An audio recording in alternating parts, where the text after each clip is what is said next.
Não mudo. Muito bem, disciplina Inteligência de Negócios, BI, 5 de abril de 2021, 2 horas e 8 minutos. Conteúdo ETL, e a gente vai falar um pouquinho sobre o Pentaho Data Integration. Então, essa é uma das etapas, né, de um processo completo de BI. A gente abordou até agora na disciplina a ideia da modelagem, da modelagem dimensional, da modelagem multidimensional, seguindo a trilha aquelas trilhas que nós já havíamos comentado lá nos primeiros dias de aula, que a gente tem a trilha da infraestrutura, a trilha da modelagem do ETL e depois a trilha de visualização. Então, essa parte esse conteúdo faz parte da trilha de modelagem e ETL, e como a gente havia proposto também no início do semestre, o pacote, né, a plataforma, o software que nós utilizamos aqui para tratar de ETL é o Pentaho Data Integration. Então, só lembrando, tá? Nós temos aqui, né, o framework, o esqueleto, o arcabouço de um ambiente completo de BI. Então, o que nós temos aqui normalmente, né? Nós temos as nossas diversas fontes de dados, as nossas origens, as nossas origens de dados.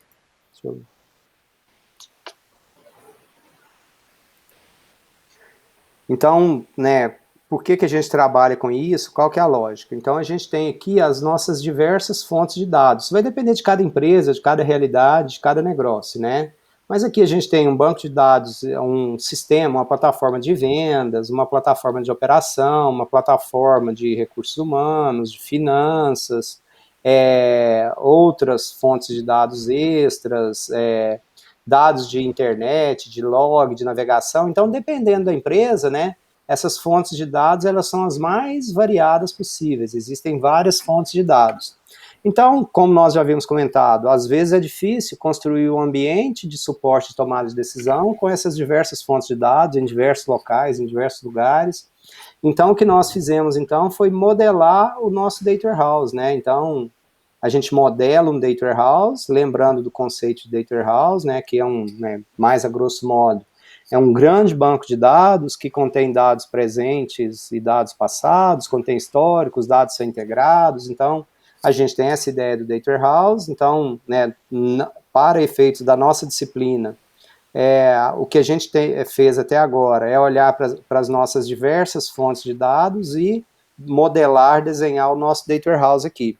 Fazendo de novo um paralelo, né, é como se nós tivéssemos feito a planta da nossa casa. O que nós precisamos agora fazer? Nós precisamos mobiliar a nossa casa, nós precisamos colocar móveis dentro da nossa casa. Então, para isso, nós utilizamos, né, os softwares, as plataformas, as ferramentas que implementam o conceito de ETL. Então, o E é de extract,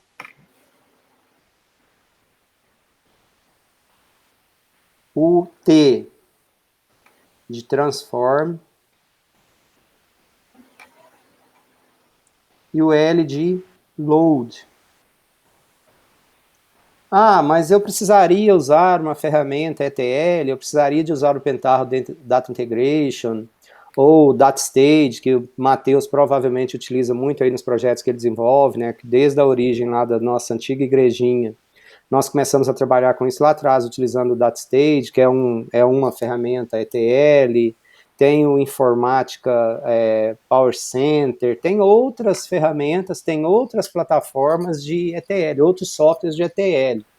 Mas eu precisaria usar isso, né? Eu não poderia usar C, C++, eu não poderia usar Python, eu não poderia usar qualquer uma dessas linguagens para eu ler os dados de um lugar, né, processar, fazer as análises que forem necessárias e levar esses dados para outros lugares? Até poderia, mas essas ferramentas de ETL, elas simplificam muito, absurdamente muito a nossa vida, porque elas já têm, né, objetos pré-escritos, pacotes pré-escritos, objetos pré-escritos para quase tudo que a gente quer fazer. E o que não houver, que não existir, normalmente nós temos a possibilidade de codificar, de programar também. Então, por exemplo, no Pentaho Data Integration, caso a gente precise fazer alguma programação, porque alguns dos objetos eventualmente não fazem exatamente o que nós queremos, né, nós podemos usar o Java, a linguagem de programação Java, JavaScript, para a gente interagir, para a gente desenvolver, para a gente trabalhar com esse processo. Então, as ferramentas ETL, a grande vantagem delas é que elas nos dão produtividade, elas nos dão performance, elas já é mais fácil de entender, porque elas já têm uma série de objetos que nos permite trabalhar de forma bem mais tranquila, tá? Então, para... Professor, Oi, Heloísa. essas ferramentas de ETL, elas é mais para dados estruturados, né? A gente Ou não? tem objetos para dados não estruturados também. A gente tem esses tipos de objetos. É que no final das contas, os dados não estruturados, né, eles acabam virando, em algum momento, a gente transforma esses dados em dados estruturados também. Então, eu vou até te mostrar depois aqui, mais à frente, no final da aula, eu vou apresentar um exemplo de tratamento de dados não estruturados, de como que eu peguei um campo observação, por exemplo, e desse campo observação, que é texto, que tem ali qualquer coisa, a gente consegue extrair e-mail, a gente consegue extrair telefone, a gente consegue extrair, né, de um dado não estruturado, a gente consegue extrair algumas estruturas deles, dependendo do nível de que eles estiverem. Então, eu consigo trabalhar também, tá? Tem aqui, mas não só, né, mas nesse mundo nosso, tem aquele conceito do regex, ou de regular expressions, então que a gente pode usar uma série de caracteres, de combinação de caracteres, para a gente tratar dados não estruturados, para a gente tratar texto, para a gente extrair padrões utilizando esses caracteres. Então aqui a gente utiliza isso também, e a gente pode trabalhar, né, com dados não estruturados também, mas no final das contas, quase sempre os dados não estruturados, a gente quer colocá-los em alguma estrutura, a gente trabalha com eles, né? A gente lê e extrai dados não estruturados, mas para a gente trabalhar com eles mesmo em larga escala, é necessário que a gente coloque nesses dados algum tipo de estrutura posterior. Então, tem um punhado de recursos, tem uma série de possibilidades que permite trabalhar com isso também, tá? Porque o que eu achei mais complicado de entender quando eu estudei foi o não estruturado, assim, é muito novo, e a impressão que eu tenho, assim, aí eu fiquei na dúvida, porque a impressão que eu tenho é que o não estruturado é que precisa de uma, vamos dizer, uma programação mais em Python para você tratar eles. Aí eu fiquei em dúvida se eu preciso transformar esse dado não estruturado em estruturado para depois extrair na minha ferramenta de ETL, ou eu extraio e ele é transformado no momento já do Pentaho, por exemplo. O Pentaho eu tenho lá, eu vi que tem lá o input, o transformation e o output. Aí, esse dado não estruturado, eu vou transformar ele em estruturado antes do meu input, ou eu vou fazer o input nele e depois é que eu vou fazer a transformação? Eu fiquei nessa dúvida. Tudo depende. Tem várias formas para se chegar ao objetivo final que você quer. Por exemplo, quando a gente está falando de dados não estruturados, né, fizemos um projeto certa época aí para outra igrejinha também. E nós fomos pegar dados de atendimento telefônico. Então, os dados de atendimento telefônico tem uma parte que é estruturada, né, que você tem o código do cliente, o telefone, tem as características do cliente, mas o atendimento em si, o áudio, a gravação do atendimento, aquela gravação é um dado não estruturado. Então, o que a gente faz para trabalhar com esse dado não estruturado? Por exemplo, a hora que a gente está trabalhando com áudio, o que normalmente a gente faz? A gente transforma o áudio em texto, então tem um transcribe, que é funções aí que a gente transforma esse áudio em texto, e tem aí depois do texto, aí a gente processa texto, que aí processar texto é mais fácil. Agora a gente tem, por exemplo, nessa ferramenta aqui, em praticamente todas elas, Heloísa, eu posso chamar rotinas Python. Então eu posso estar tratando o meu dado, então tem já o R, Python, eu posso integrar e chamar, né, chamar alguma API, alguma coisa que eu passo algum parâmetro, algum comando, isso é executado lá no Python, no R, ou em algum outro lugar, ou alguma outra linguagem, inclusive, e a gente pega a entrada disso de novo depois, entendeu? Então, por exemplo, quando a gente está trabalhando, o Python já tem uma série, né, a Amazon, tem o Transcriber, o Google tem, então eles já têm rotinas prontas em Python, bibliotecas prontas, tudo isso pronto, que a gente passa um arquivo e eles devolvem para a gente já, né, eu, né, chamo uma função, passo o arquivo e ele já devolve a transcrição disso para mim. Então, às vezes, no Pentaho Data Integration, ou, por exemplo, até né, eu posso chamar também funções, rotinas, para tratar o texto também nesses lugares. Então, tem possibilidades inúmeras disso, tá? Obviamente, né, quando se pensa nas ferramentas de ETL, elas são pensadas mais para dados estruturados mesmo, tá? Para a gente ler dados de bancos de dados, de tabela, e processar e tratar e levar para outros bancos de dados, para outras. Mas é possível trabalhar com dados não estruturados também, e principalmente pensando que a gente pode trabalhar com, que a gente pode invocar, que a gente pode chamar, né, que pode integrar com Python, com R, com outras né, linguagens de programação também, ok? Entendi. Tá? Então, o que acontece, né? Vocês, lá no comecinho, tinha uma atividade que era preparar o ambiente. Então, uma das coisas para preparar o ambiente era a gente fazer, né, era da gente instalar o Pentaho Data Integration. Mas lembrando que o Pentaho Data Integration, o PDI, ele não, a gente não instala o Pentaho Data Integration, né? Então, o que nós fazemos é fazer o download, e normalmente quando a gente faz o download, olha só, eu tenho aqui a versão 5, a versão 6, a versão 7, a versão 8, mas nós já estamos, acho que na versão 9, né? O Pedro, o PL que está aí, né? O Pedro, meu filho, ele configurou, ele baixou hoje na máquina dele, ele já baixou a última versão, eu acho, e já é a versão 9. Então, o que nós fazemos? Nós não instalamos o Pentaho Data Integration, nós baixamos esse Pentaho Data Integration e nós descompactamos ele em algum diretório, em algum lugar. Normalmente, né, por ser um pacote, por ser um software, a gente não deixa isso aí espalhado por qualquer lugar, não. A gente procura colocá-lo dentro de uma estrutura de software que a gente tem normalmente, tá? E quando a gente descompacta, né, então ele tem esse Data Integration, que a gente pode deixar a estrutura de diretório, não importa muito, mas aqui começa a primeira questão importante, né? O que a gente executa, na verdade, é esse arquivinho aqui, olha, spoon.bat, spoon.bat. Então, né, esse ponto .bat é um arquivo antigo do nosso DOS, tá? Então, né, o BAT, que na verdade é um BAT, é um arquivo de lote. Então, se a gente editar esse arquivo aqui, por exemplo, olha só, eu vou abrir ele aqui, tá?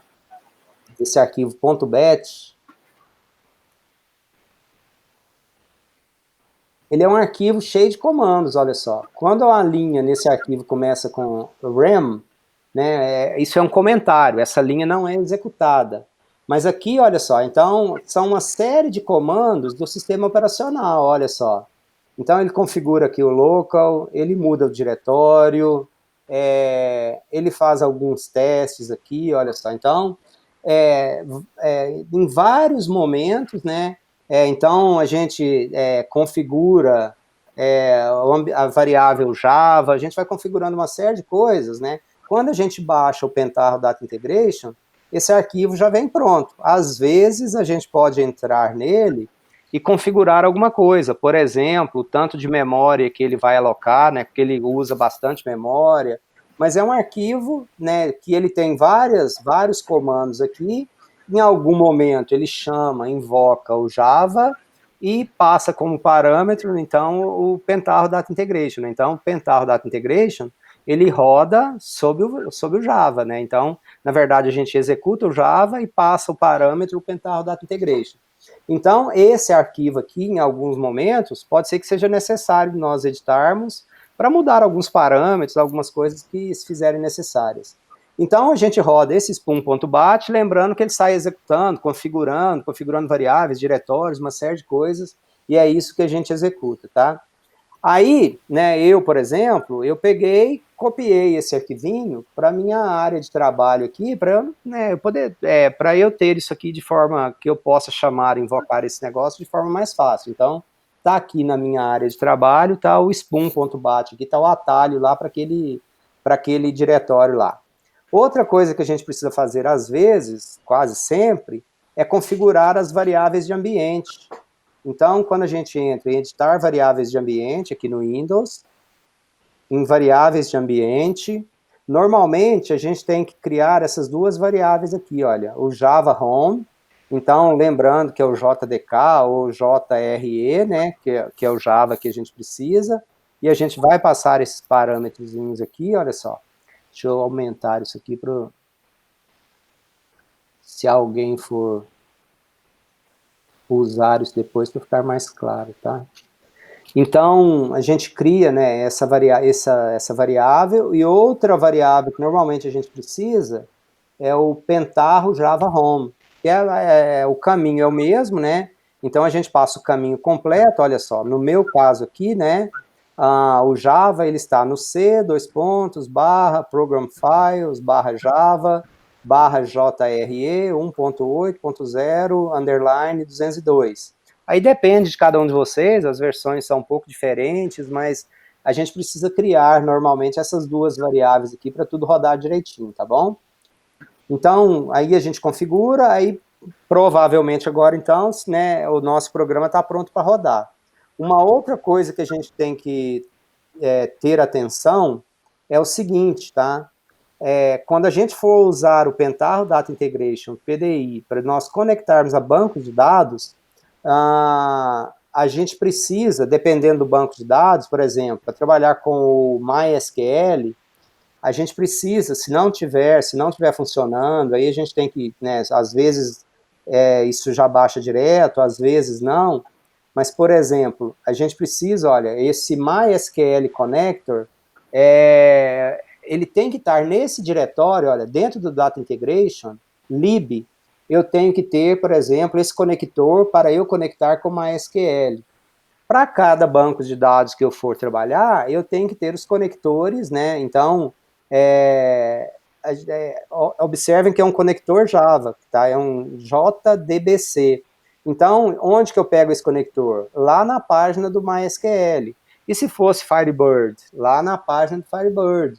E se for o SQLite? Lá na página do SQLite. E se for o SQL Server? Lá no SQL Server. Então, lá tem esses conectores, que são uns programinhas, né, umas APIzinhas, que no caso aqui específico, não só o Pentaho, né, mas vários outros softwares, outros programas, eles usam para conectar com o banco de dados. Então, muitas vezes é preciso de ter isso aqui também. Basta ir lá no site, né, fazer o download, descompactar, e a gente vai ter esse ponto .jar aqui, essas APIzinhas .jar para fazer o nosso programa funcionar. Então, aqui eu carreguei, né, já acessei, é lento, um pouquinho lento esse programa, porque ele consome mesmo muito recurso, ele é um software, né, é uma plataforma pesada, consome muito recurso, e essa aqui é a carinha, né, então essa é a cara do Pentaho Data Integration. Então, normal, né, assim como várias outras interfaces de software.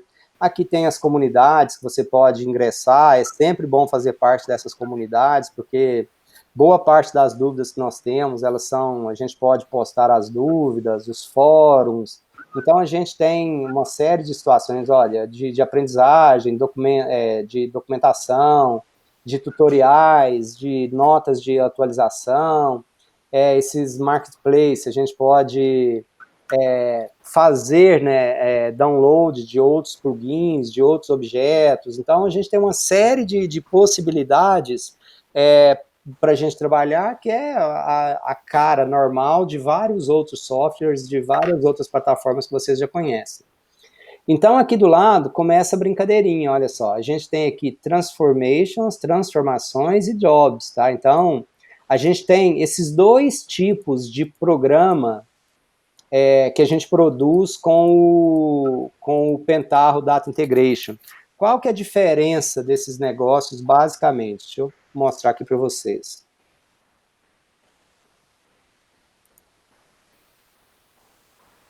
Professora, eu fiquei um pouquinho na dúvida em relação a esses conectores.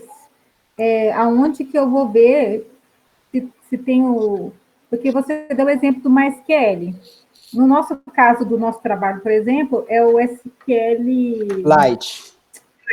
SQLite. E aí eu fiquei na dúvida, aonde que eu vejo os conectores do MySQL, do SQLite. Olha aqui, o SQLite, por exemplo, tá vendo? SQLite JDBC. Então eu baixei e coloquei ele aqui também, olha. Tem alguns que vão estar, e se não estiver, por exemplo, aí você pode pesquisar, ó. Então eu tenho que ir na página do SQLite. SQLite JDBC download, tá vendo? Ele vai te levar para... Tem no GitHub, tem no SQL Tutorial, tem aqui, por exemplo, olha, na própria, no SQLite.org, na página mesmo do SQLite, tá vendo? Esse JDBC seria o conector? É esse conector, exatamente, tá? Esse JDBC. Então aqui fala de onde que você pode baixar, tá? Aí tem aqui aqui em algum lugar aqui você acha, são os conectores são os JDBC, aqui olha, o JDBC, tá? Aí baixa esse JDBC, descompacta ele lá naquele diretório, isso se não tiver funcionando previamente, tá, Heloísa? Que às vezes na versão que você baixou, ele já vem com um conjunto de conectores, mas se não tiver funcionando esses conectores, aí a gente procura o conector, o J, porque tem dois tipos de conectores, tá? Tem o ODBC, que a gente configura isso pelo Windows, tudo bonitinho, e tem os JDBC, que são esses conectores Java. Então, normalmente, essas plataformas, elas funcionam com Java, com JDBC. Então a gente precisa MySQL JDBC, SQLite JDBC, SQL Server JDBC. Então a gente procura esses conectores e tem que estar naquele diretório ali, que tem que estar descompactado naquele diretório ali, entendeu?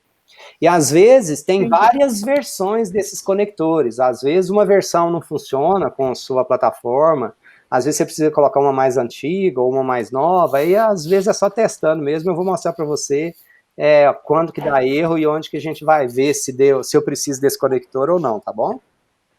Entendi, tá bom. Então aqui a gente tem esse ambiente, o que que acontece? Eu falei que a gente tem esses dois tipos de softwares aqui, de programas, tá? Então a gente tem os transforms e os jobs. Como que acontece? O transform, quando a gente está trabalhando com esse transform, ou com as transformações, é um programa, a gente vai criar alguns aqui, tá? A gente vai mostrar alguns, é uma transformação, e essa transformação, ela é um programa que tem, né? Ela tem início, meio e fim. É um programa completinho, tá? Então, ele tem o start, ele inicia, ele executa o que ele tem que executar e ele termina. Mas ele, normalmente, uma transformação, faz operações específicas, né? Então, aqui no nosso ambiente, por exemplo, uma transformação a gente pode rodar, e a gente vai rodar, vou mostrar para vocês, aqui no nosso ambiente mesmo. Mas quando eu vou implementar isso num ambiente de produção, num ambiente real, num ambiente de verdade, eu tenho dezenas de transformações, eu tenho T1, T2, T3, eu tenho dezenas de transformações, e aí eu tenho que construir um programinha do tipo job, que é para controlar essas transformações. O job começa, aí eu falo, olha, roda a primeira transformação. Se der errado, então você faz isso. Se der certo, você continua. E chama a próxima, e chama a próxima. Então, os jobs são programas masters, que eles controlam a execução de todo um fluxo. Então, imagina que eu vou colocar o meu projeto em produção, né? E ele tem que rodar todos os dias a partir das 22 horas, por exemplo. Então, o que vai começar a executar é o nosso jobzinho, é o nosso programa, é esse programa do tipo job. E ele que vai chamando todos os outros programas. Olha, se der erro aqui, manda mensagem para o operador, manda e-mail, desfaz o que você havia feito no estágio anterior. Então, um job, ele é um programa que ele basicamente tem a função de controlar a execução dos outros programas. E um job, ele pode chamar outro job. Tá? Então, ele pode executar outro job. Eu tenho um job master que ele pode executar transformações, né, que ele pode chamar, invocar transformações, ou ele pode chamar um outro programa do tipo job. Uma transformação não chama uma outra transformação, ou não chama um job, né? Ela executa um programinha completo, e o que a gente usa para controlar esses fluxos, por exemplo, né? O meu modelo dimensional, o meu banco que eu vou carregar, tem várias tabelas que eu preciso carregar. Então, para cada tabela, o que normalmente a gente faz é uma transformação. Eu faço T1, T2, T3, e depois eu crio esse programa que ele vai executar, controlar esse fluxo tudo para mim. Então eu posso, por exemplo, disparar automático baseado no horário. Fala, olha, que for às 22 horas, você começa a executar. Então deu 22 horas, esse job vai começar, né? Ele vai, fica aí, tem um programinha de sentinela, tem as configurações disso em ambiente de produção. Então deu 22 horas, começa a execução, e aí tem todo um fluxo que a gente desenhou para ser executado, tá? E as transformações... Professor, Oi. transformação, então assim, aqui eu tenho como se fosse 2 ambientes. O transformações é como se fosse um desenho que eu estou planejando fazer e faço várias transformações, mas eles, por si só, não é nada. Eu preciso de um job para executar esse planejamento meu, é isso? No ambiente de produção, sim. No nosso aqui, não necessariamente, porque cada uma dessas coisas aqui, olha, que está aqui na minha tela, cada uma delas é uma transformação. E eu posso executar essa transformação aqui. Então, na disciplina, nós vamos fazer isso, entendeu? Nós vamos executar essas transformações daqui. Mas lá no ambiente de produção, no ambiente real, você não vai toda hora executar esse programa. Você precisa de automatizar esse processo. Então, para você automatizar isso, aí você usa aquele outro tipo de programa que é o job, para você colocar isso tudo em um processo contínuo, em um processo normal, entendeu? Ambiente de trabalho mesmo. No ambiente de trabalho. Aqui a gente poderia até fazer, mas a gente não vai fazer, a gente vai ficar mais focado nas transformações, nas lógicas das transformações mesmo, entendeu? Entendi. Então, esse aqui é o nosso ambiente, então. O que, que a gente tem aqui, né? Então, a tela, essa aqui é a nossa tela de entrada, e o que a gente tem é o seguinte, olha só. Então, imagine que a gente não tivesse nada disso aqui, tá? O que que a gente vai, como que a gente trabalha, como que a gente faz, então? Olha só. Nós vamos criar um novo arquivo, um new file. Então, tem o maisinho aqui do lado, ou eu posso ir no file também aqui, né? E criar um novo programa, tá? Eu estou abrindo um novo programa, estou abrindo, igual eu estou no Word, no Excel, né? No Excel eu abro uma planilha nova, no Word eu abro um documento novo. Aí eu tenho novo transformação ou job, tá vendo? Então eu tenho a transformação ou job. Nós vamos abrir uma transformação, e quando a gente abre então a transformação, aqui a gente tem duas abinhas, olha só, a gente tem uma abinha de view e a gente tem uma abinha de design. Então, nessa abinha de design, agora que a gente começa a escrever efetivamente, que a gente começa a trabalhar com os nossos programas. A gente tem aqui três blocos principais, mas obviamente, né, a gente vai tendo uma série de outros objetos, de outras possibilidades, porque principalmente esse aqui é um software livre, né, e várias pessoas estão desenvolvendo aí ao longo do tempo. Então, o que, que a gente tem aqui? Olha só, a gente tem um conjunto de objetos input, a gente tem um conjunto de objetos output e a gente tem um conjunto de objetos transform. Obviamente que são essas três principais, mas a gente tem outras tantas aqui para várias outras funções, para várias outras necessidades, tá? Então, o input para a gente é o input nesse ambiente nosso de trabalho aqui. Equivale ao L, ao load, não, desculpa, ao E, tá? Então, esse input equivale ao E, a extração. Então, a extração de algum lugar, de alguma origem, para esse ambiente aqui. Então, a gente tem extração, né? O E, que aqui equivale a todos esses objetos input. Então, eu posso ler de um arquivo CSV, de um data grid, de arquivo de tamanhos fixos, de JSON, de um tanto de possibilidades, tá? Então, olha só, que tanto de possibilidades. Do Excel, do Access, de SAP, de SAS. Então, de vários lugares eu posso ler. E para conectar para ler de um banco é esse table input. Então, o que acontece? Tá? Tem outras ferramentas ETL que, na verdade, a gente tem um objeto input e a gente configura os parâmetros dentro desse objeto. No caso aqui do Pentaho Data Integration, a gente precisa saber a priori de onde que eu vou ler os meus dados. E quando a gente vai ler os nossos dados, aí a gente vai escolher o objeto que a gente vai utilizar para ler. Por exemplo, Microsoft Excel input. Como que funciona? Olha só, eu posso, né, dar duplo clique aqui nesse objeto, então eu dei duplo clique aqui no ícone aqui do lado, com o delete aqui eu deleto, tá? Ou eu posso pegar e arrastar. Então eu posso dar o duplo clique no objeto ou eu posso arrastar esse objeto. Então, todo objeto que a gente traz para essa área nossa, então o meu programa, esse programa que eu estou escrevendo, tá? Ele vai começar fazendo o quê? Ele vai começar lendo um arquivo em Excel.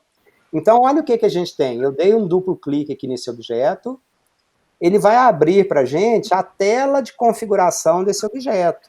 Então, aqui, olha só, eu tenho, né, Excel 97 a 2003, que são as versões antigas do Excel, ou eu tenho as versões novas, tá? Então, acho que esse Apache PO-Streaming é o que funciona. A partir de 2007, né, do Excel 2007, a extensão do arquivo muda para XLSX.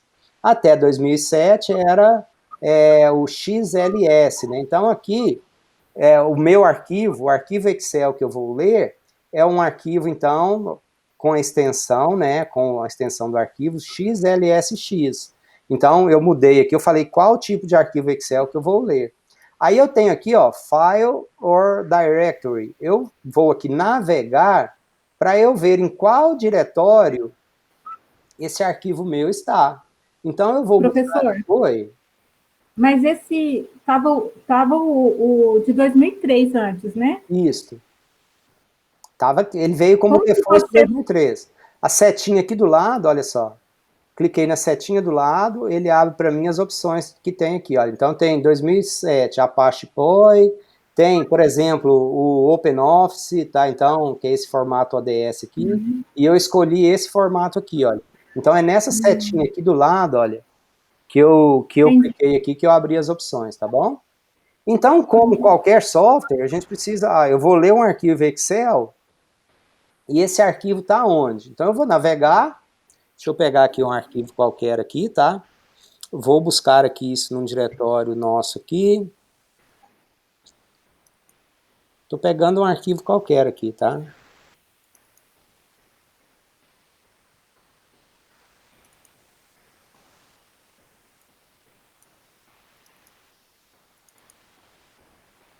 Ó, vou pegar aqui uma planilhinha nossa aqui. Então, eu passei aqui, olha só. Eu fui e busquei qual que é o diretório e qual que é o arquivo. Eu naveguei e coloquei aqui. Mas eu tenho que clicar nesse botão Add para ele trazer isso aqui para baixo para a gente, para o Selected Files. Porque eu posso ter vários arquivos aqui, né, vários diretórios, vários arquivos configurados. Eu posso abrir mais de um arquivo de uma vez só, tá? Eu posso usar essas expressões regulares, ó, regular expression, regex, que eu falei para vocês. Essas depois, né, eu posso compartilhar material com vocês sobre essas expressões regulares. Essas expressões regulares são muito legais, né, elas nos permitem trabalhar com uma série de combinações de regras para a gente tratar texto de uma forma geral, tá? Eu posso também, né, excluir, incluir, mas então nós escolhemos aqui qual que é o nosso arquivo que nós iremos trabalhar. Então, a primeira parte nós falamos, né? A gente tem aqui em cima, olha só, então a primeira abinha era Files, agora eu já escolhi então qual que é o arquivo, qual que é o arquivo que eu vou trabalhar, e dentro desse arquivo ele tem planilhas. Então eu cliquei na abinha Planilhas, e eu vou clicar aqui embaixo em Get Sheet Names, porque a minha planilha ela pode ter mais de uma aba, né? Então, eu tenho, por exemplo, planilha 1, planilha 2, planilha 3, eu quero essa abinha clientes aqui, olha só. Então, eu vou selecionar a abinha clientes. Ok. Então, eu já falei qual que é o arquivo, eu já falei qual que é a planilha, aí tem aqui conteúdo, tem algumas outras coisas aqui, se tem cabeçalho, se é para eu excluir linhas nulas ou não, né, qual a quantidade de linhas que eu quero trazer, eu tenho alguns parâmetros aqui que eu posso passar, tá? Tratamento de erro, para ignorar, para que tipo de erro que eu trato, tá? Então, eu posso fazer aqui alguns tratamentos. Então, a primeira abinha, o arquivo, a segunda, a planilha, e a gente tem essa abinha fields. Essa abinha também é muito importante, né? Então, eu tenho a planilha, eu tenho qual que é a aba dentro da planilha, e eu tenho agora quais são os campos que tem nessa planilha. Então, eu cliquei na abinha Fields, e eu clico aqui embaixo em Get Field Names from Reader Row. Então, eu vou pegar aqui, ele foi lá na minha planilha, olha só, e ele identificou, então, que eu tenho essas colunas lá na minha planilha, o código do cliente, o código de estabelecimento, a data de cadastramento. Então, essas são as variáveis. E ele já traz para mim aqui o tipo de dado. Ah, esse é número, é string, é número. Então, basicamente, ele tem número, string e data, tá? Ele pode trazer aqui também alguma coisa no formato de data, dependendo de como que ela tiver. Eu poderia, né, já fazer alguns tratamentos nessa importação do arquivo. Aqui eu já poderia, né, substituir branco, algum conteúdo branco, né, o trim type aqui, olha só. Então eu posso, né, à esquerda, direito, os dois, esse trim type, né, ele tira caracteres branco no início, no final da string. Então a gente poderia já fazer aqui algumas transformações na própria leitura dos nossos dados. E aí a gente tem aqui no final, olha só, eu tenho aqui, olha, eu posso fazer um preview, né? Eu quero ver os dados. Aqui a gente está vendo os nomes das variáveis, que estava lá na nossa primeira linha. Agora eu quero ver o conteúdo que tem aqui, olha só. Eu vou trazer as primeiras 1000 linhas aqui, olha. Eu cliquei em Preview Rows. Então apareceu essa janelinha para mim, eu quero os primeiros 1000. Então ele visualizou, ele está mostrando aqui para a gente os dados, olha só. Então essa aqui é a nossa base de dados. É o que ele foi lá no meu diretório, naquele diretório, na planilha Excel, e então funcionou. Essa parte do nosso código, ok, cliquei ok. Esta parte do nosso código está funcionando. Então, olha que legal. Imagina se a gente tivesse que escrever isso no Python, que a escrita é mínima, que a linguagem de código é mínima. Nós iríamos gastar algumas linhas de código para a gente encontrar o diretório, configurar ambiente, importar a biblioteca, abrir o arquivo, visualizar o arquivo, né? E aqui, então, a gente passando alguns parâmetros, algumas configurações, a gente produziu, né, por trás disso aqui, por trás do Pentaho Data Integration, a linguagem de programação mesmo que roda aqui por trás é Java. Mas então esse objeto, né, ele faz isso, ele vai no diretório, encontra o arquivo, encontra a pasta, a gente escolhe as colunas, quais colunas quer, e ele traz esses dados para a gente. Então aqui a gente já fez é o nosso de extração, tá? Então eu fui em algum lugar, aqui no caso a gente foi em planilha Excel, e a gente extraiu, fez o de extract de algum lugar. Então, o que nós vamos fazer com esse arquivo Excel aqui, tá? Então, isso aqui é o input, olha só, input nesse ambiente, né? Então, input... Não, sim. Teria como... Boa tarde para você, gente. Boa tarde, Álvaro. Teria como o Pentaho ele se conectar com algum banco, por exemplo, ele se conecta com bancos, consegue tirar informações diretamente de um banco, ou você só consegue fazer pela importação de um CSV ou planilha Excel? Aqui, olha, isso tudo é input. Quando é de um banco, é essa opção Table Input aqui, que daqui a pouco eu mostro para vocês um exemplo de como que a gente trabalha com ela também, entendeu? Mas ele conecta com uma variedade enorme de bancos. Obviamente, igual eu tinha comentado no início, que às vezes eu preciso de baixar o JDBC, o conector JDBC, para ele... Tem algumas que são conexões nativas e tem outras que a gente precisa baixar o conector. Mas ele conecta com qualquer banco de dados também, entendeu? Pentaho tá me lembrando muito o Gaio. Na verdade, o Gaio lembra muito os outros. O Pentaho foi antes, né? Então, mas a ideia é essa mesmo. Assim, todas as ferramentas ETL, elas são muito parecidas, tá? Então, tem algumas com mais ou menos facilidades, mas são todas exatamente parecidas, tá? Então, essa é bem a lógica. Então, esse programa nosso aqui, ele está ali no Excel. Sim. Vou interromper um pouquinho também. Não, por favor. Eu tô com o meu aberto aqui e eu peguei o base docência como exemplo aqui. E aí eu acho que só tem uma planilha mesmo, que chama base. Só que, assim, duas coisas que eu reparei que ficou diferente. Quando eu adicionei, ele não apareceu ali no começo. Aí eu desci, em vez de ele estar na linha 1, ele foi para a linha 2, não sei por quê. Quando eu adicionei. E aí, quando eu vou nele, aí eu fui lá no Fields. Aí apareceu as colunas, mas ele não aparece para mim o preview. Ele está em branco, tipo assim, eu só dá o OK. Aqui, olha, ele apareceu na segunda linha para você. Na segunda linha, ele não passou para a primeira, pode, até tentei mandar ele para a primeira, pode mas não consegui. Clicar, ó, clicar na linha que está em branco e delete selected lines. Com o botão direito, na primeira linha.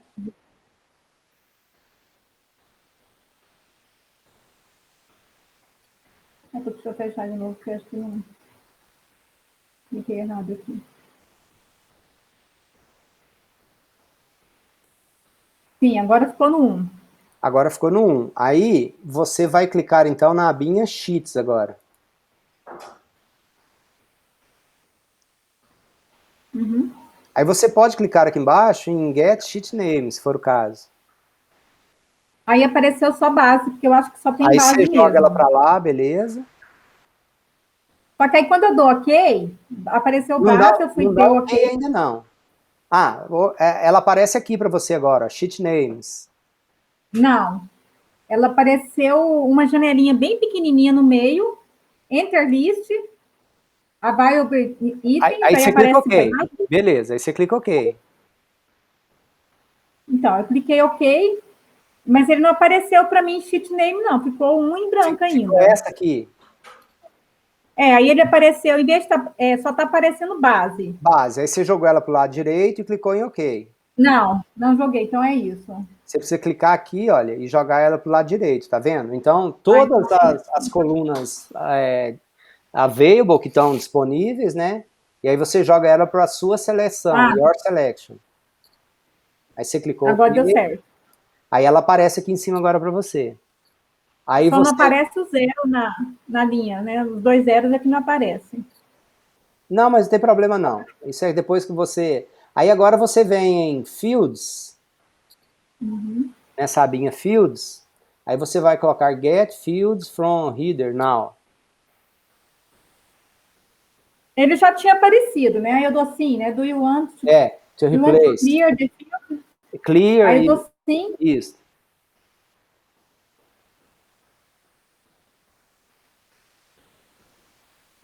Aí ele não deu erro não, né?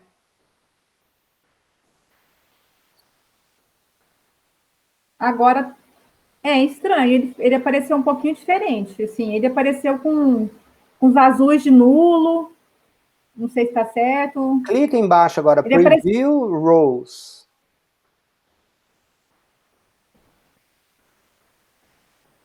Esse eu já fiz, que aí ele deu 1000, eu dei OK.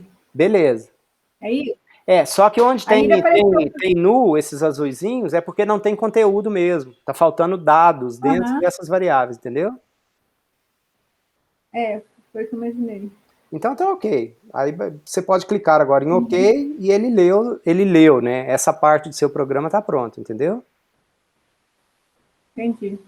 Tá? O que nós vamos fazer agora? Nosso exemplo aqui é extremamente simples, tá? O que nós vamos fazer, nós lemos de um arquivo Excel e vamos gravar isso agora no arquivo texto, do jeito que a gente leu, entendeu? A gente leu isso aqui em algum lugar e vamos gravar isso em algum lugar. Poderia ser outra planilha Excel, poderia... Só que agora o que nós vamos utilizar? Olha, nós utilizamos aqui o objeto input. Agora a gente vai utilizar aqui um objeto output, tá vendo?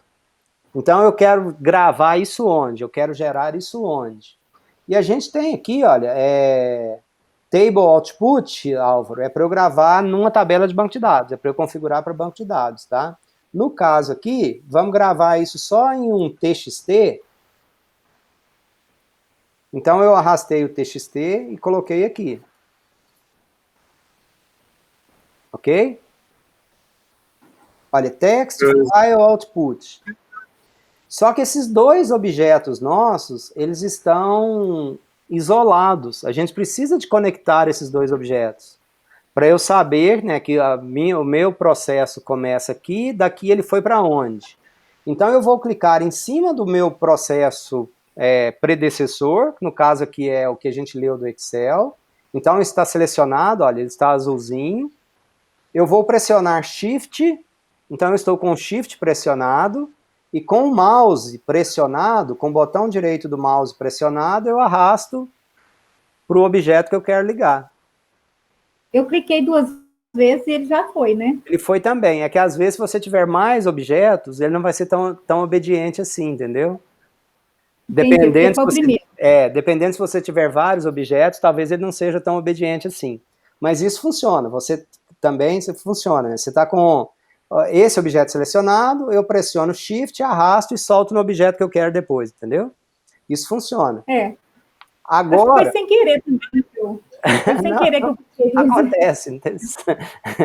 E não é nem que acontece, Heloísa, é que é mais ou menos padrão, né? Então a gente já faz isso em vários momentos, é mais ou menos padrão, tá? E aí a gente vai configurar esse objeto nosso do outro lado agora, ok? Então a gente configurou o primeiro, a gente precisa configurar o segundo. Então cliquei, duplo clique, observem que agora, né, os parâmetros são diferentes. Né? Então, os parâmetros são diferentes, olha só. Aqui, eu posso, né, então ele está criando, ele fala assim, ó, qual que é o file name? Qual que é o nome do arquivo? E eu posso navegar e passar o diretório completo, né? Eu quero gravar isso onde, tá? Então, ele está falando aqui onde que ele vai gravar, ó, no D, tal, ou eu posso pegar e falar o seguinte, eu quero gravar isso, deixa eu ver aqui, eu vou selecionar aqui onde que eu quero que grave, olha só. Eu vou gravar nesse diretório meu aqui, tá? Então,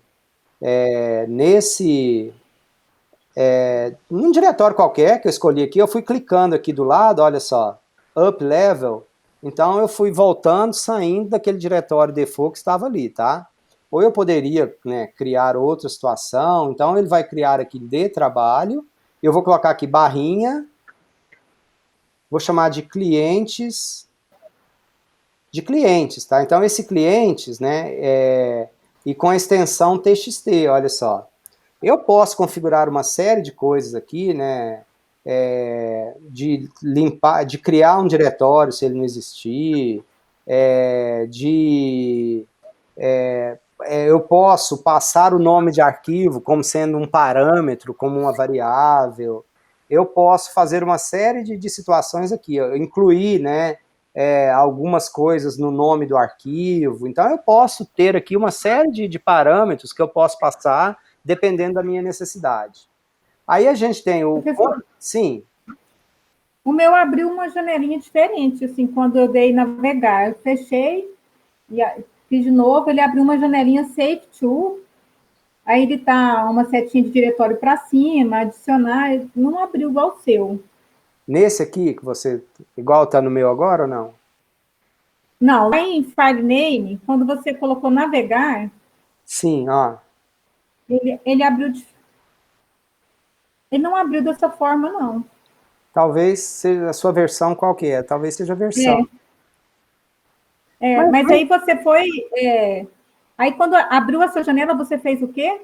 Quando abriu a janela, eu fui clicando aqui do lado, olha, para eu sair daquele diretório que estava e gravar em outro diretório, entendeu? Escolhi o diretório, Entendi. E no diretório eu coloquei o nome do arquivo agora, ó, clientes. Uhum. Tá, então eu vou criar um arquivo clientes.txt, ok? E aqui, então a gente tem 3 abinhas, File, Content e Fields.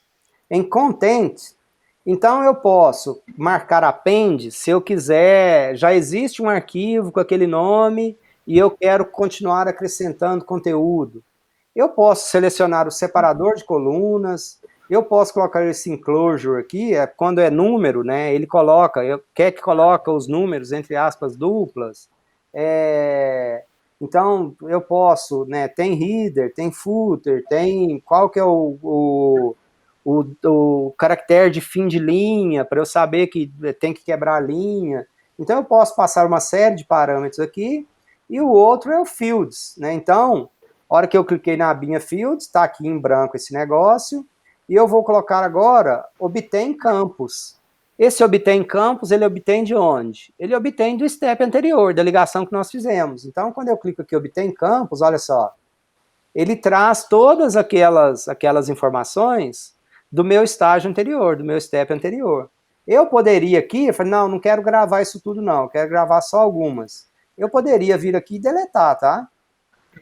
Então, eu marquei aqui, vou deletar, por exemplo. Então, eu iria gravar um arquivo final, um arquivo de saída, com 5 colunas só. Ou eu posso obter campos, né, e limpar tudo, limpar, clear, e adicionar todos de novo. Então, o meu arquivo que eu estou gravando, ele vai ter exatamente as mesmas colunas que eu li lá do meu arquivo Excel. Isso vai depender de cada situação, de cada necessidade, do que a gente estiver fazendo. Então, aqui eu peguei e cliquei em OK. Então, nós criamos o nosso programinha, olha só. A gente só não tem o T de transformação, mas a gente tem o E de extração, não fizemos transformação nenhuma, estou fazendo o load em um arquivo TXT. Então, aqui, nesse ambiente aqui, o nosso programinha, ele ainda não está salvo, né? Nós criamos uma transformação e eu vou gravar, olha, eu tenho aqui o ícone para gravar a transformação, tá? Ou então em file também eu tenho save, save as, ou se eu mandasse executar essa transformação, ele ia falar assim para mim, olha, a sua transformação não está salva, você precisa de salvá-la primeiro. Então, a hora que a gente faz a alteração também, é da mesma forma, se a gente for executar, ele pede para a gente salvar primeiro. Vou salvar isso aqui, e vou salvar no nosso diretório aqui, tá? E vou chamar isso de teste 1. Ele salva um arquivo com a extensão KTR. Então, a extensão que ele salva, esse jobzinho, esse programa, é do tipo KTR, tá? Salvei a transformação. Então, nós temos um programa, tá? Então, o nosso programa está aqui bonitinho. Eu posso, aqui agora, executar essa transformação, eu posso fazer debug, eu posso fazer algumas, verificar, tem algumas, analisar o impacto, gerar o SQL necessário, se tiver com operação de banco de dados, mas aqui eu vou executar essa transformação que nós criamos. Então, o que essa transformação nossa vai fazer? Ela vai ler um arquivo Excel e vai gravar esse resultado lá num arquivo TXT. Então, eu vou gravar aqui, executar essa transformação. Ele, então ele quer que limpa o log antes de executar, habilita modo seguro, tem algumas coisas aqui, eu vou passar algum argumento, algum parâmetro para essa execução ou não, eu só vou rodar, run. Então, ele está abrindo aqui embaixo, né, algumas, não sei por que ele fez isso aqui.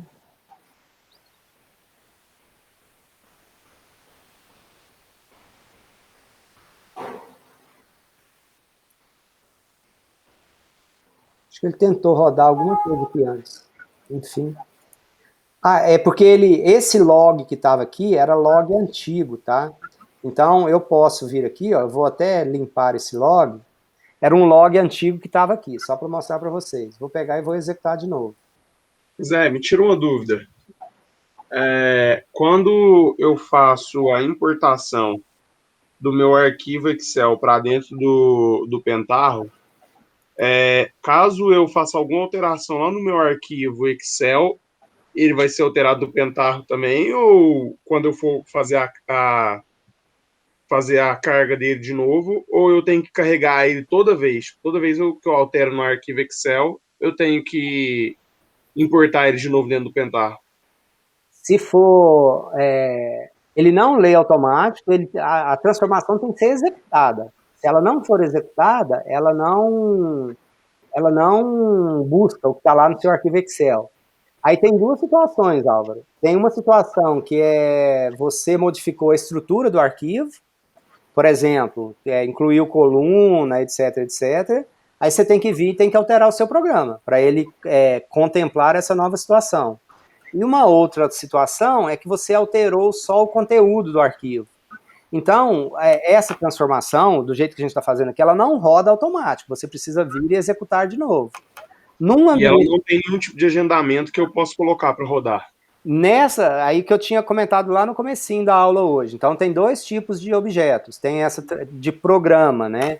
Tem essas transformações e tem os jobs. Então, os jobs, eu posso programar ele para rodar a qualquer hora, para ter eventos que disparam. Tem toda essa lógica de disparo. Então, né, pode ser, eu posso ter uma sentinela que fica olhando uma tabelinha no banco de dados. Então, se foi mudado algum parâmetro lá, eu executo, isso executa. Então, tem jeito de automatizar isso tudo, entendeu? Entendi. Eu tô te perguntando isso porque, tipo assim, quando a gente faz a conexão com o banco de dados e você faz a importação aqui para dentro do GAI, toda vez que eu rodo o meu processo, ele busca a informação lá no banco e, tipo, atualiza isso de forma automática. Eu não preciso de fazer nada. Eu não preciso de reimportar novamente. Seria isso que eu tô falando. Na verdade, o que ele faz para você de forma automática é o reimport. Você não percebe porque tem um sentinela aí que fica rodando. Ele fica rodando. Então, né, deve estar programado de tempo em tempo. Ele tem algum gatilho que, na verdade, então, na hora que você alterou os dados na sua fonte, na próxima leitura dele, ele já vai pegar e já vai atualizar o que você fez, entendeu? Traz o dado atualizado. Sim, é isso mesmo que acontece. É o agendamento que Aqui tem. também tem, tá? Não no Transform exatamente aqui, mas no Job que a gente comentou, que é o processo BET que roda, sim, tem como implementar isso tudo também, entendeu? E isso em planilha Excel também, você fala. Qualquer coisa, para qualquer situação. Porque você, na verdade, você não interessa lá a origem. Interessa é como que você configurou eles aqui, entendeu? Então, se você configurou para ele rodar de hora em hora, de meia hora, com algum evento que dispara, é porque, na verdade, né, tem o Pentaho Data Integration Server. Então, esse server, ele fica no ar, ele fica rodando, ele fica com os serviços dele rodando, e dá para a gente configurar uma série de coisas, entendeu? Entendi. É possível essas coisas todas acontecerem. Então, esse é o programinha que nós fizemos. Sim. Eu fiz um pouquinho diferente de você, porque eu não... para acompanhar a aula, então nem tudo. Aquele processo, quando você foi fazer o output, que você colocou aspas, isso, eu não fiz nada disso. Eu também não mexi, não. Eu deixei do jeito que estava. Eu só falei que poderia ser feito. Ah, tá. Então, eu salvei e dei o executar. Aí, ele ficou verdinho aí, mas ele não ficou da mesma forma que você no execução de resultados. A última linha está escrita assim, Spoon, the transformation has finished, mas ele está diferente dessas linhas. Está desse jeito assim. É porque aqui embaixo, olha, você tem o login, que é o que foi feito. Se der problema, se não rodar, além de aqui em cima não ficar verdinho, ele te dá aqui qual foi o erro, o que aconteceu, entendeu? Aí tem ele falou a primeira vez que eu não tinha salvado. Aí ele chia, você precisa salvar. Aí deu certo. Aí tem aqui, ó, o histórico de execução, aí a gente tem as métricas, por exemplo, olha só, ele leu do Excel 21.917 e ele gravou no nosso arquivo texto 21.917, tá vendo? Então tem o outro, ó, que é gráfico de performance, aqui o meu não está configurado, porque isso consome bem recurso da máquina também, tá? Tem as métricas de execução, quanto tempo ele gastou, e tem o preview data. Então, o Preview Data, ele te mostra onde que você tiver com o seu mouse, em de qual objeto lá, olha, ele mostra os dados até aquele objeto, o que aconteceu até aquele objeto, entendeu? Então, isso aqui é um jeito da gente ir vendo quando dá problema, o que aconteceu, se deu certo, se deu errado, é um jeito de nós irmos verificando também. E no final das contas, ele gravou aqui, onde que eu gravei o meu? que é aqui? Aqui, olha, eu gravei um clientes.txt nesse diretório aqui. Esse é o arquivo que ele gravou, tá vendo? Então é um arquivo, né, que a gente leu lá do Excel, que o separador era ponto e vírgula, então que o nome das colunas estava na primeira linha. Então ele gravou pra gente aqui o arquivo, com aquelas 21.000 linhas lá que nós lemos lá do nosso arquivo Excel. Certo? Eu achei só o PDI, eu chamei de PDI teste 1, mas esse último aí que você achou de cliente TXT, eu não achei. Aí tem que ver aqui, olha, nesse objeto seu, no output, no text file output,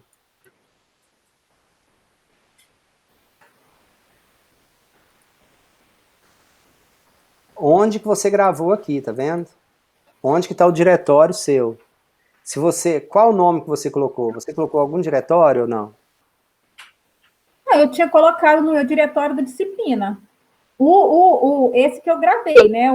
Quando eu chamei de PDI teste 1. Não, aquele ali é só o seu programa. Agora, onde que você gravou o seu arquivo de dados, entendeu? Essa saída sua. Não sei. Vamos lá comigo. Clica aqui, clica nesse objeto, olha, duplo clique nesse objeto. Uhum.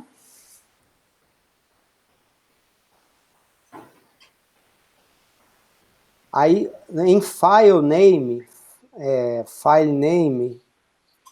o que tem nessa caixinha sua aí? Está escrito só file.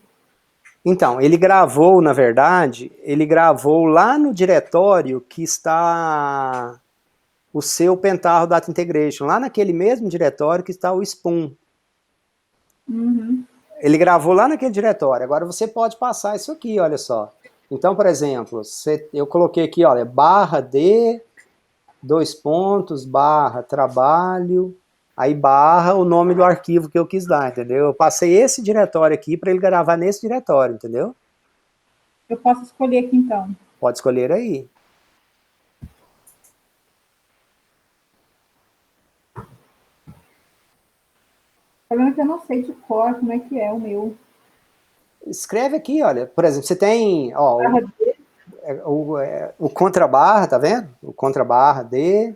Não, sim, mas eu não sei todo o meu, tipo, D, eu acho que é Heloísa, não sei. Mas você pode falar, entendi. Mas você pode clicar lá no navegar, ó, se você clicar lá no navegar, aí se você for dando a setinha para cima, up one level. Ele não está demorando aqui para carregar.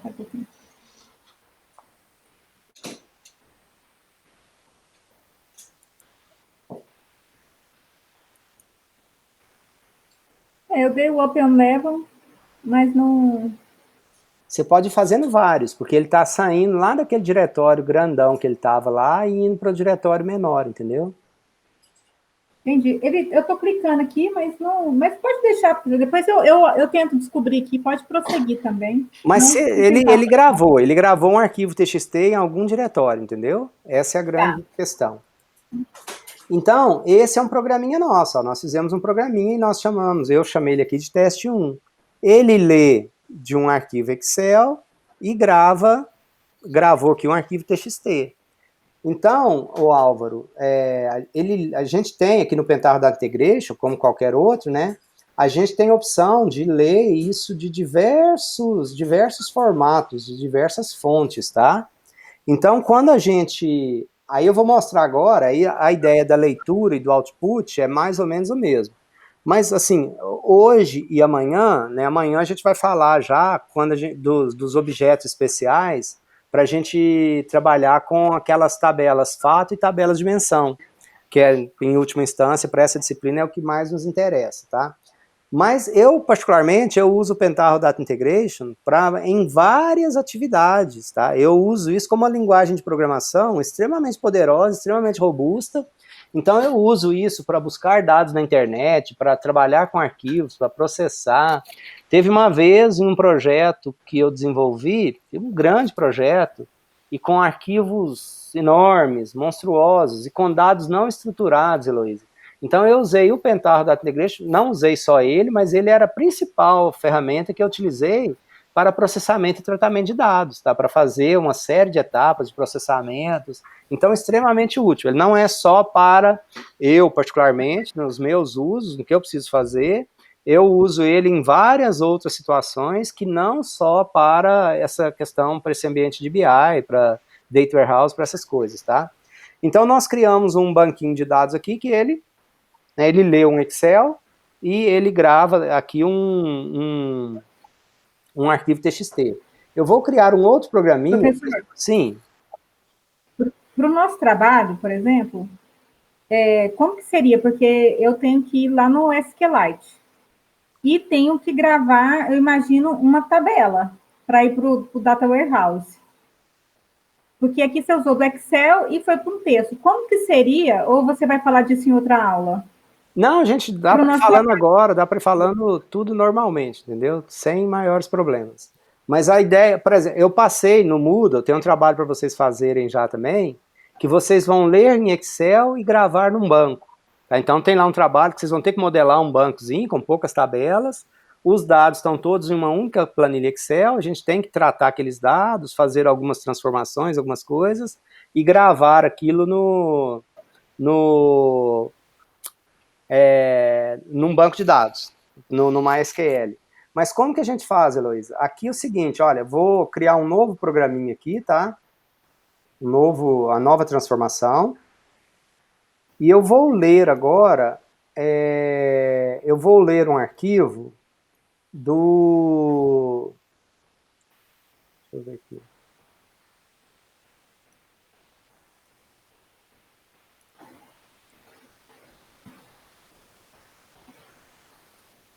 Eu vou... Cadê o meu?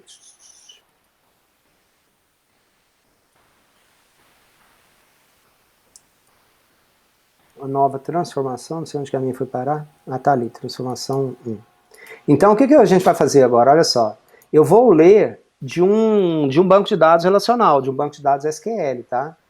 Ele lê também de outros tipos de banco de dados, obviamente. Então, eu uso para isso, olha, esse objeto, table input.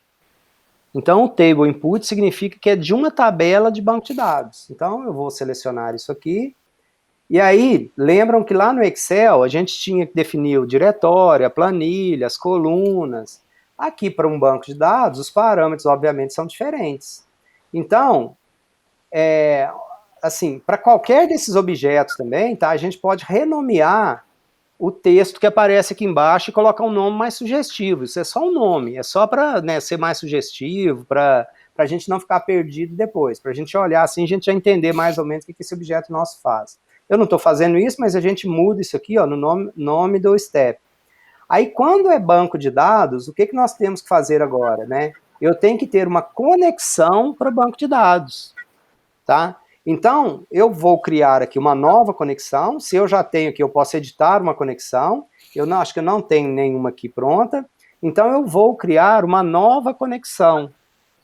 Então, quando eu crio uma nova conexão, quando eu clico aqui em New,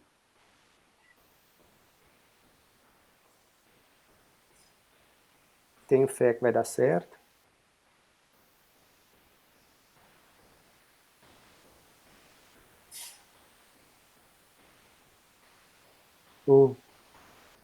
Cliquei 2 vezes, é a pressa, né? Ah, tá aqui. Então, quando eu clico aqui em New, o que acontece? Olha aqui, Álvaro. A quantidade de banco de dados que ele se conecta, olha. AS400, Apache Derby, Interbase, ExtendDB, Firebird, Google BigQuery, Hadoop, DB2, Hypersonic, Gupta, Informix, Ingress, enfim, Access, SQL Server, MySQL. Então, uma quantidade de bancos de dados, de SGBDs que ele conecta, tá? Então, aí depende, por exemplo, e tem aqui, ó, por exemplo, o SQLite, tá vendo, o Denise? Olha só. Então, quando eu escolho o SQLite, tá? Ele pergunta qual que é o host name e qual que é o database name, quando eu escolho aqui o SQLite. Na verdade, aqui em database name, eu só tenho que ir lá e procurar o diretório que eu quero gravar esse negócio, entendeu? Então, eu escrevo aqui qual que é o diretório, e eu vou aí escrevendo o diretório, o nome do arquivo bonitinho, eu tenho então o SQLite, um dos mais fáceis para a gente conectar, não precisa nada de muito especial. Mas quando por exemplo, não precisa de username, não precisa de porta, não precisa de password, não precisa de nada. Porque o SQLite é um arquivo de banco de dados só. Então a única coisa que a gente precisa aqui é do database name. Eu informo aqui qual é o database name, eu vou lá e acesso esse negócio direitinho, tá? Aí quando por exemplo, qualquer um outro, por exemplo, o MySQL. Então quando eu estou trabalhando com MySQL, olha o que acontece, tá? Eu tenho que passar qual que é o host name, qual que é o database name, a porta, o usuário, a senha. Então, para cada banco de dados, esses parâmetros podem mudar. Depende do SGBD, de quais são os parâmetros, quais são as credenciais. Eu vou chamar isso aqui de teste. Tá? Deixa eu ver qual um banco de dados que eu tenho aqui. Estou abrindo o MySQL Workbench.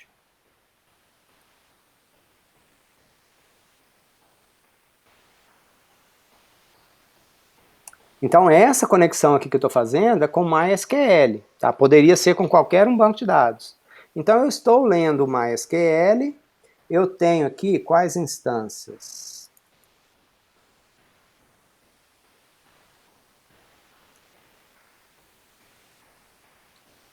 Ó, eu tenho aqui, deixa eu ver. Vou pegar esse Sakila aqui, tá? Então, a instância que eu quero abrir, que eu quero ver lá no meu Pentaho Data Integration, é essa Sakila. Então, eu volto aqui. Então, olha, o host name, aqui eu posso passar tanto o nome de um servidor, ou de um endereço, ou o número IP. Aqui, né, tá local. Então, é o local host, tá na minha máquina. Mas poderia ser o endereço da internet, um servidor remoto, um servidor nas nuvens, poderia estar em qualquer lugar, tá? É o host name. No nosso caso aqui, é o localhost ou aquele 127.0.0.1, que é o endereço IP local nosso também. O database name que eu quero é o Sakila. Isso, né? Olha lá, Sakila, que é o database name na instância de banco de dados que eu quero abrir. Se a gente não mudou a nossa instalação do MySQL, a porta padrão do MySQL é 3306. Então, se a gente não mudou na instalação do MySQL, essa é a porta que a gente conecta no MySQL. O usuário aqui eu não mudei, mas se tiverem mudado, é o usuário que vocês escolheram, root e root. Aí o que eu faço? Teste. A nossa alegria é quando a gente vê essa janelinha aqui, olha. Connection to database tests, ok. Host name, localhost, porta 3306, database name, Sakila.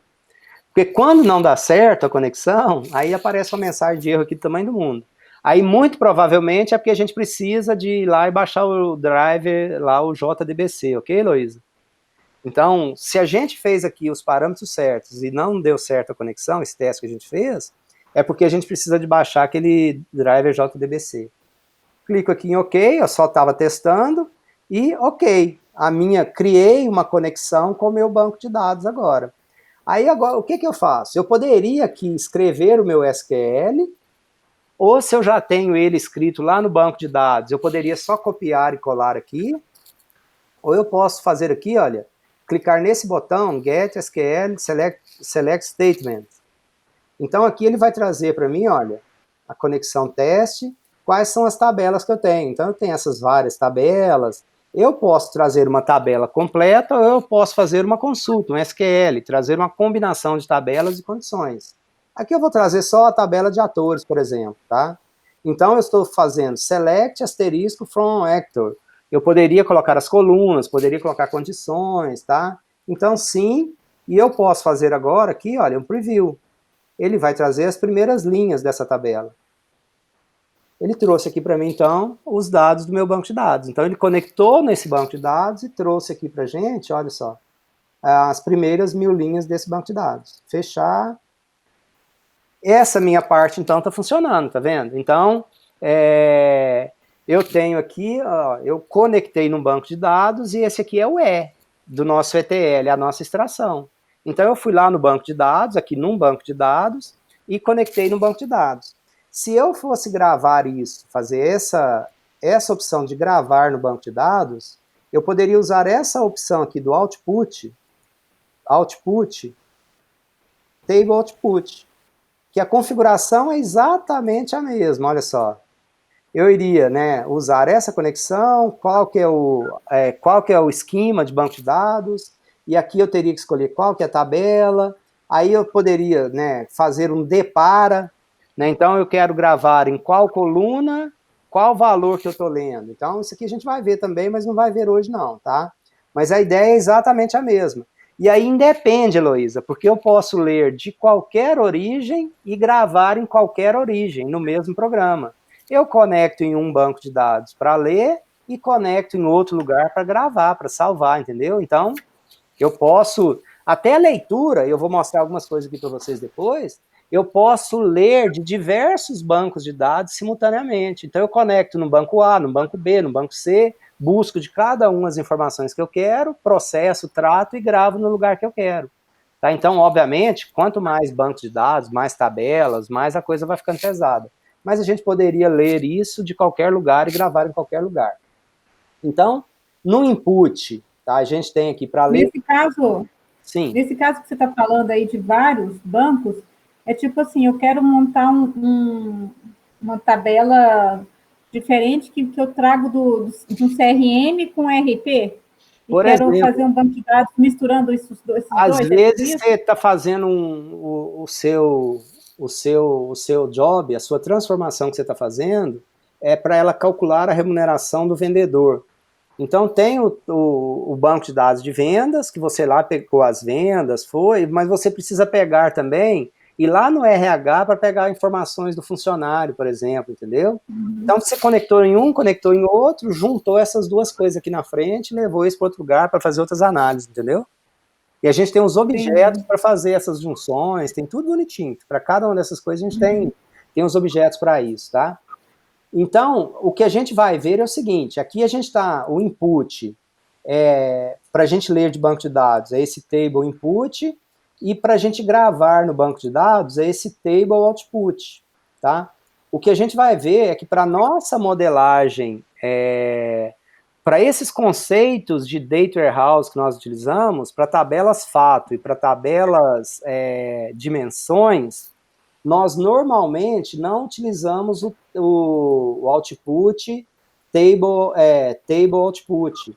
Nós utilizamos, ó, a gente tem esses objetos aqui, ó, de data warehouse, são alguns desses objetos, tá? Então a gente tem os combination lookup update, são objetos que a gente usa. A gente tem também, onde que tá? Insert.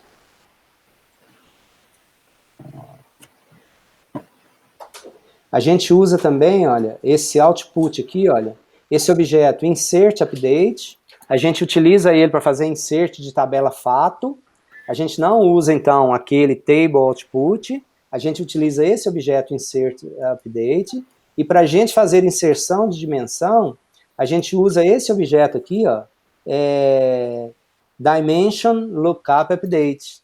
Então, a diferença, basicamente, que a gente vai falar disso amanhã, né? Para a gente gravar uma tabela fato, a gente usa aquele insert, e para a gente gravar uma tabela dimensão, a gente usa esse objeto dimension lookup update. Por que a gente usa esses objetos? Porque ele controla para a gente chave, ele controla aquela data início, data fim, ele controla o flag, registro corrente, ele já faz isso tudo automático para a gente, aquelas colunas que a gente viu que a gente tem que criar nas nossas tabelas de dimensão, e a gente não precisa de preocupar com aqueles controles. Então, por isso que a gente usa esses objetos, tá? Mas só para a gente terminar... Sim. Esse table input, na verdade, é porque eu estou buscando de um banco de dados relacional ainda. Aí, quando eu vou carregar, que eu vou fazer esse input da dimensão e fato diferente? Isso. Quando é uma tabela normal, eu uso o table output, que a gente mostrou. Quando é uma dimensão, a gente usa o dimension lookup update. Quando é uma fato, a gente usa aquele insert update. Por quê? Porque essas tabelas têm peculiaridades, têm características particulares, e esses objetos atendem a essas características. Então, eles são especiais, são preparados para fazer carga, para gravar, para salvar nesse tipo de tabela, entendeu? Então, por isso que a gente usa. Ah, poderia usar a tabela table output? Até poderia, mas nós teríamos um esforço muito maior de desenvolvimento, usar outros objetos, objetos adicionais, que esses objetos substitutos, eles já fazem isso tudo para a gente, entendeu? Então, eles já têm essas funcionalidades, essas particularidades para fazer isso para a gente. Então, nesse caso aqui, olha, a gente está lendo de um banco de dados, né, de um banco de dados relacional, de um banco de dados SQL, e vamos gravar isso, vamos tentar gravar isso, deixa eu ver se eu consigo aqui, tá? Eu nunca gravei no Excel, tô com medo de gravar agora e passar vergonha, vou gravar isso num texto também, tá? Então, eu li do banco de dados e estou gravando também num texto normal, tá? Igual a gente fez aquela hora. Eu poderia até fazer assim, olha, eu tenho aquele outro que a gente fez, e eu posso copiar esse objeto aqui, e colar esse objeto aqui, porque ele já tem algumas configurações que me ajudam, tá? Então, eu vou mudar só, ao invés de chamar de clientes, a minha planilha, eu vou chamar de actors, e eu tenho que mudar aqui agora, olha só, em fields. Então, ele está aqui com os fields da nossa transformação anterior, daquela tabela de clientes. Eu vou clicar aqui em obter campos, e vou clear, limpar e adicionar todos. Então, ele está trazendo agora as colunas desse job aqui para a gente, ok? Vou em salvar. Na verdade, rodar, né? Ele falou, olha, você não salvou ainda não, quer que salva? Então, eu vou salvar isso agora, chamar de teste 2. Salvar.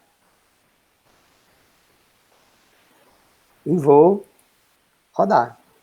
Então, ele está rodando.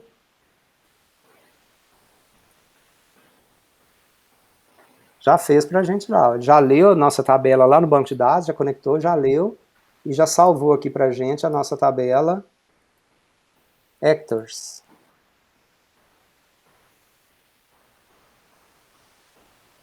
Salvou aqui para a gente a nossa tabelinha, tá vendo?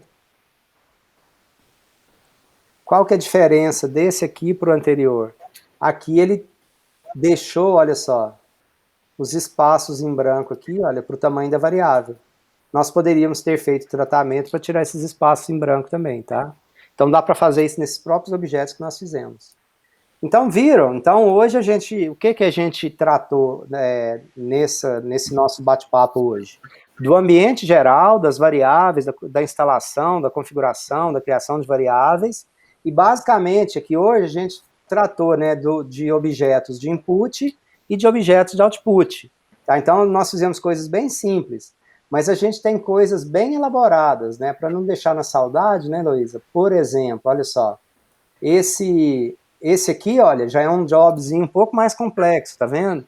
Então aqui, olha, eu leio um campo de dados não estruturado, é um campo observação em uma tabela, e tem qualquer lixo nessa observação, né, nesse campo dessa tabela, inclusive enters, caracteres especiais, mas tem também e-mails e telefone, que era o que me interessava buscar nesse campo, identificar telefones e identificar e-mails. Então eu saio fazendo um tanto, né? Então esse aqui, olha, esse objeto é o E.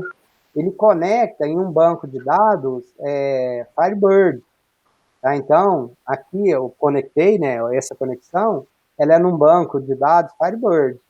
E ele traz só o código isso é uma tabela de clientes, ele traz o código de cliente, o tipo de pessoa, né, os campos CPF, CGC, e traz esse campo observação. Então, esse campo observação é um campo texto, que isso é de uma empresa, de um atendimento de cobrança, e o sistema não atende completamente, só tem 2 campos para telefone e só tem 2 campos para e-mail. Então, quando eles têm outros telefones, além dos 2, os atendentes saem colocando isso nesse campo observação. E e-mail sem padrão, de qualquer jeito, mas é um número. Então, né, quando ela está... Como que eu passo um campo desse observação para um discador automático, por exemplo? Como que a gente faz ação de e-mail marketing, de WhatsApp, se esses campos extremamente importantes, esses itens extremamente importantes, estão em um campo não estruturado? Então, o objetivo disso era pegar esses campos, tá, completamente sem padrão, e isso tudo aqui, olha, esse tanto de coisas, né, são transformações. Então, um aqui é para eu tratar telefone, tá? Então eu faço todo o tratamento para ver se é número de telefone, se eu encontrei número de telefone. Eu faço outros tratamentos para testar endereço, para testar e-mail. Então eu pego esse campo todo maluco, saio fazendo esse tanto, e cada um objeto desse aqui, olha, aqui, por exemplo, eu tenho um códigozinho em JavaScript, olha só. Então eu desenvolvi aqui um pequeno código em JavaScript, é pequeno mesmo, que eu precisava desse código em JavaScript. Eu tenho outro código aqui em JavaScript, tá? Então, faço quase nada nesse código também ali. Eu tenho outro código aqui, olha, aqui já é um pouquinho maior, tá vendo? Então, eu crio uma outra lógica aqui para JavaScript. Então, aqui é para testar se o telefone que eu encontrei no campo observação, ele é do tipo telefone móvel ou do tipo telefone fixo. Então, são vários tratamentos, né, são vários objetos dessa parte aqui do transform que eu utilizo. Ó. Tem várias opções de objetos que a gente pode utilizar para fazer o que nós precisarmos, né? Depende do que a gente estiver tratando, depende do que nós estivermos precisando. Tem um outro... Mas essas transformações, professor, mas essas transformações aí, esses códigos de JavaScript, já estão prontos? Ou você que desenvolveu? Eu que escrevi. Eu tenho o objeto JavaScript, mas todo o código sou eu que tenho que escrever. Aí depende do que eu quiser fazer também, entendeu? Então, da necessidade, mas aí a programação é minha. Quando eu preciso de usar esse tipo de objeto, eu que tenho que programar. Aí eu uso esse objeto... Então, toda transformação tem que ser o autor que tem que escrever, ou é específico desse trabalho que você fez, que você teve que desenvolver? Tipo, quando é que eu tenho bibliotecas prontas de Python que eu posso utilizar como transformação e quando não? Na verdade, todos esses objetos que estão aqui, eles estão todos prontos, olha só, você só vai passar parâmetro. É que mesmo tendo todos esses objetos prontos, às vezes tem alguma coisa que, às vezes, a gente daria muito trabalho, não ficaria adequado usar algum desses objetos, e às vezes é infinitamente mais fácil e mais performático eu escrever um pequeno código utilizando o JavaScript, entendeu? Então não é que tem que utilizar, não. É que dependendo, é conveniente utilizar. Aí eu tenho o objeto que eu posso utilizar, olha só, ele está aqui o objeto, tá? Então eu tenho aqui o objeto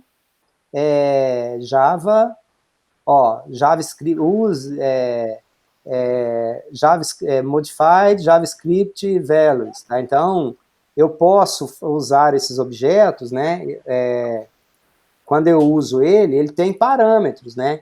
Eu tenho uma série de parâmetros que eu uso para ele, mas aqui eu posso escrever mesmo o código. Então, na hora que minha transformação chega aqui, ela executa aqueles códigos JavaScript que eu escrevi aqui, entendeu? Então, nesse caso, né, como eu quis utilizar esse objeto, aí quem escreve o programa sou eu, porque ele é muito específico daquela aplicação que eu estou tratando, entendeu?